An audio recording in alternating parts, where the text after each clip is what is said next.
আজকে বানাবো চিকেনের লাল ঝোল আলু দিয়ে। এরকমভাবে বানালে হবে দারুণ স্বাদের। এই রান্নার জন্য কি কি লাগবে সেটা আমি একটা লিস্ট দিয়ে দিয়েছি, এগুলোই লেগেছে। প্রথমে আমি মাংসের মধ্যে নুন আর হলুদ মাখিয়ে রেখেছি। তারপর আলুর মধ্যেও নুন আর হলুদ মাখিয়ে নিয়েছি। একটা কড়াইয়ের মধ্যে সর্ষের তেল গরম হতে দিয়েছি।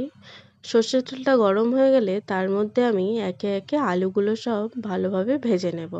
আমি 500 গ্রাম চিকেনের জন্য দুটো বড় সাইজের আলুকে কেটে 6 পিস করেছি। আপনারা চাইলে বেশিও দিতে পারেন, আবার কমও দিতে পারেন। ভালোভাবে ভেজে আলুগুলো উঠিয়ে রেখেছি। ওই তেলের মধ্যেই আমি চিকেনগুলোকেও হালকাভাবে ভেজে নেব।